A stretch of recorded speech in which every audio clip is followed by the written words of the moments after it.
বাংলাদেশের মানুষ, বাংলাদেশের গণতন্ত্র, এই বাংলাদেশে 5 তারিখের পর সংস্কার, বিচার, নির্বাচন সব কিছুর সঙ্গেই বৈঠক যেমন জড়িত, দেশের বাইরে যেমন বৈঠক গুরুত্বপূর্ণ ছিল, দেশের ভিতরেও বৈঠক গুরুত্বপূর্ণ ছিল। সেই বৈঠকটি তো তারেক রহমান থাকতে পারেন নাই। তারেক রহমান যদি দেশে থাকতেন তাহলে দেশেই তো তারেক রহমানের সঙ্গে বৈঠক হতো। আমরা অপেক্ষা করছি তারেক রহমান আসবেন। বিএনপি বড় দল, বিএনপি দায়িত্বশীল দল, বিএনপি অভিজ্ঞতা সম্পন্ন দল, বিএনপি ক্ষমতায় ছিল, বারবার ক্ষমতায় ছিল। কালকে যদি এদেশে ভোট হয়, একটা জনগণের সরকার প্রতিষ্ঠিত হবে। আমরা তো দায়িত্ব নিয়ে কথাও বলতে পারি। সেই জনগণের সরকারের নেতৃত্ব দিবেন বাংলাদেশ জাতীয়তাবাদী দল। এই ব্যাপারে কোনো সন্দেহ বাংলাদেশের মানুষ দেখে না।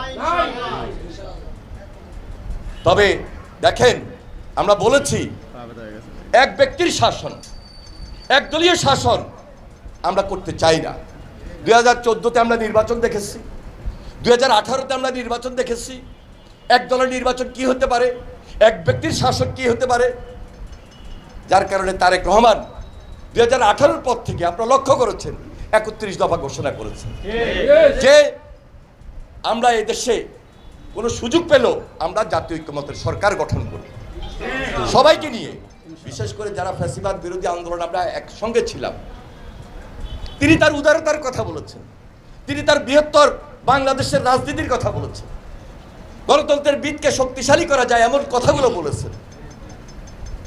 তাহলে আজকে এই বৈঠকে কেউ কেউ দ্বিমত পোষণ করবেন, এটা আমি মনে করি গণতন্ত্রের জন্য শোভা পায় না, এটা হয় না, এটা চলে না। তাই এখনো সময় আছে।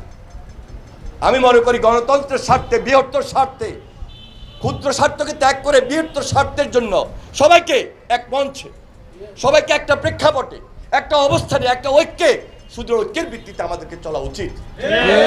এবং সেই ঐক্য আমি মনে করি বাংলাদেশ জাতীয়তাবাদী দল, বাংলাদেশ জাতীয়তাবাদী দলের ভারপ্রাপ্ত চেয়ারম্যান জনাব তারেক রহমান, বাংলাদেশ জাতীয়তাবাদী দলের চেয়ারপারসন দেশনেত্রী বেগম খালেদা জিয়ার নেতৃত্বেই সম্ভব।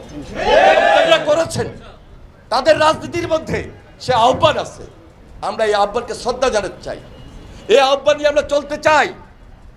কারণ আমাদের সবার টার্গেট একটা, যে সুন্দর বাংলাদেশ গড়ে তুলব।